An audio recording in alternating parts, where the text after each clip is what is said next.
Right, here we go. This caliper's been stripped back down. If you've got the problem that you've tried to bleed the brakes before adjusting the handbrake up, which that's the handbrake adjustment, there's the bleed screw, you would put the handbrake tappet. Now, if you've tried to bleed the brakes before adjusting the handbrake up, you end up with a situation with the piston pushing out and sitting at a funny angle. Now what you've got to do, strip it back to that, which is 2 nuts off the top, take all the bits out, wind out the that part, take that off. Don't lose that, because that's what sits there. That's what stops the piston from tipping too far, allegedly, but not always. If you put a lot of pressure on there, it will tip over. Right, you want plenty of grease or brake fluid, but ideally a bit of brake grease on that. Plenty of it, plenty on the seal. You're going to need to check the seal to make sure you haven't torn it. Seal's in. Oh, can we see the seal? There's the seal there inside the piston. That is the piston. As you can see, it's a little bit bigger than my thumbnail. Hopefully you can see that. Anyway, what you need to do is get that back in there. Don't push it straight down like that, because with the new sleeve in there, with that sleeve in there, if you can just see it, that's the stainless steel sleeve. That can have a sharp edge, so you can't just ram it down there. I use a little pick tool, oops, little gob of grease on the back of it, and use the back of it. Gently push down, gently ease it all the way round. I'm trying to do this so that you can see it, which means I'm working backwards to where I would normally do it. And as long as you haven't got it caught anywhere, that should go back in without any issues, in theory. There you go, right down the bottom. Once you've got that in, I normally put double grease on the top. That helps protect the cylinder until you actually use it, but if you're going into use, then it won't be a problem. Right, now then, we need that on first of all, which, as you can see from there, that just overhangs the cylinder to stop the piston popping out, but it doesn't stop it completely. It will allow it to move and push too far up if the handbrake hasn't been adjusted.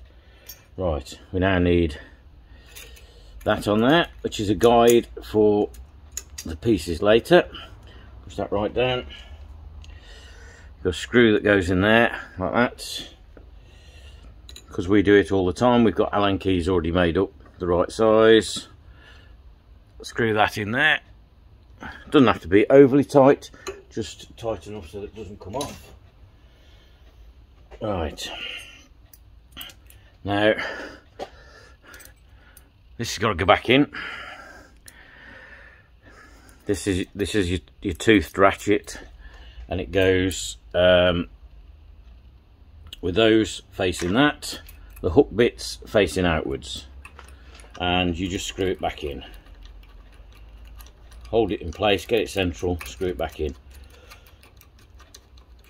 When we build these, we always put a bit of oil on the actual thread, but that's already in there because all I've done is dismantle this one from a complete caliper. Screw that in as far as it will go. The other side of that is your cup assembly, which is under there. I'll show you that in a minute. Right, next bit, we've got your rocker. As you can see, these are covered in grease. That's got to sit, that's got 2 little indentations in it. Got 2 little indentations in it. They sit top of the piston, top of the handbrake tappet. You've then got your rocking part of the mechanism, and with a bit of grease on there, you've got the ratchet part. Now that clips into the front, hooks over the back, Don't worry if it's not 100%, and it should rest on the teeth down there. I'll just show you. There's a blade there, so it hooks in, and if you get it roughly centre, there you go, job's a good one. You've then got this little piece here, which then slots over the top. These don't always go down because once they're crushed they have a tendency to be a bit sticky. Get that central there, tap it right the way down as far as it will go. Then you've got the main crossbar which holds everything, which is this piece. It's got a groove in the side that's got to go down. Just put a bit of grease in there to help it move. That goes on, push it down. Right, here's where the fun starts. This is the spring that makes everything stay together, or at least half of it. That goes on so that the tip bit there goes on there, sits on. Put your nuts on. Sounds good, doesn't it? Put your nuts on. Got 2 of them. Wind them down a bit, but don't go all the way. You'll see why in a minute. You want them started. They're 916 UNF. 916 AF socket. Usually goes on there a treat. You want it so that it just starts to lift this piece here. So you want the nuts just over the edge of the thread. Right, now then, you got this lovely complicated little spring. Now you'll see it's got a foot this side, foot that side, and it's got bits cut out. I don't know if you can see that. It's got bits cut out to hook on. It goes, if you're looking at it, that way. Now you've got to hook it on onto those pieces there. I don't know whether you can see those now. Let me see if I can move the camera around a bit. No, I can't because I've locked everything off. Let's come down a little bit. Excuse the shaky video. And we will come round. The light's in the way as well, just to make life interesting. We'll come round a bit. You should now be able to see the sides. There's a little hook there now that's sticking out. There's one the other side, then you've got 2 hooks there. Now the idea is you hook that on the back one first. Try not to knock this out, so you want a finger underneath to hold it. Right, that's one side on. The other side you need to, oh sugar, you need to get it to go underneath there. Now both the front and the back, that one there and that one there, are now hooked on. And the art of it is to get this one to hook on. 2 screwdrivers. Wherever the other screwdriver's gone that we normally use. Good question, where's that gone? Grab another screwdriver quickly.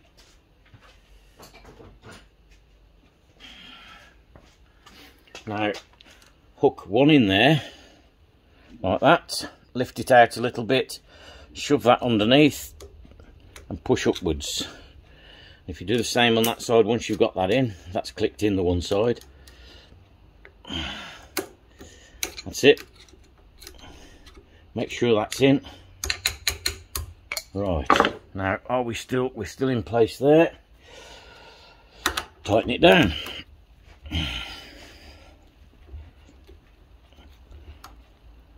Oh, that's not very tight in the vise, is it? As you tighten it down, it'll pull everything into position.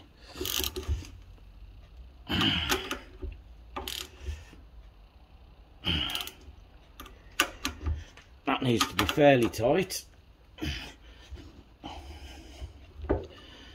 and it needs to be held in a vise properly while you're doing it as well. Now then, you test it using the handbrake on the back. Now, the handbrake mechanism's there. Now if you rock that over to its pin, there you go, you can hear it clicking. I'll drop that back down again.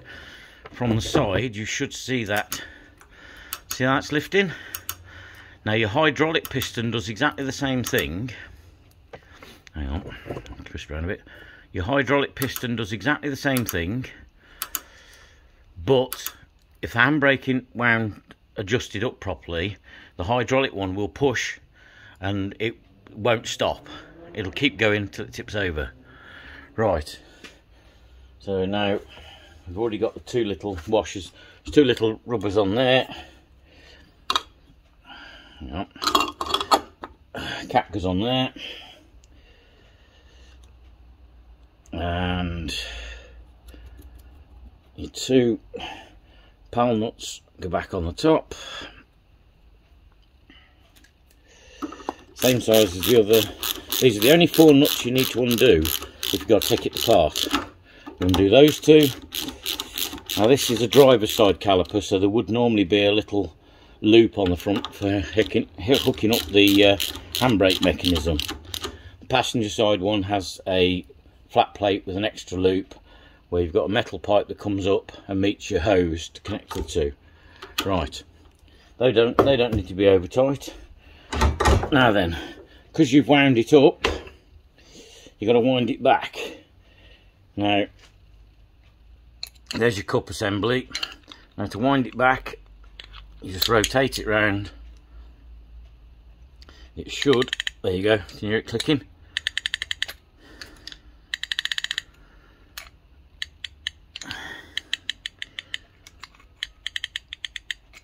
There's your mark to line it up.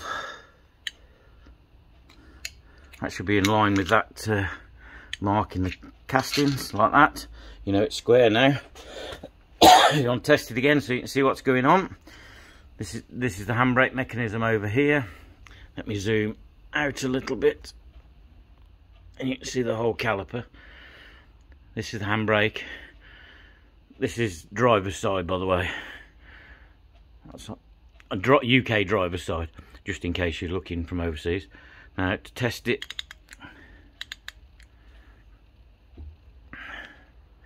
if you watch you should be able to see that move. See it lift up, and then it drops back a bit. And you can hear it clicking while it's adjusting.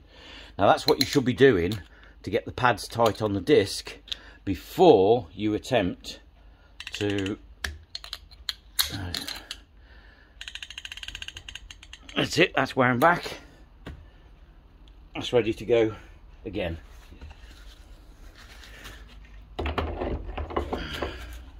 Clean off some of the grease. That's it. That's how you repair them if you've done the bleeding first and popped the piston up. Okay, this is Mark from MGBD Parts in Wolverhampton, signing off. One caliper ready to go back.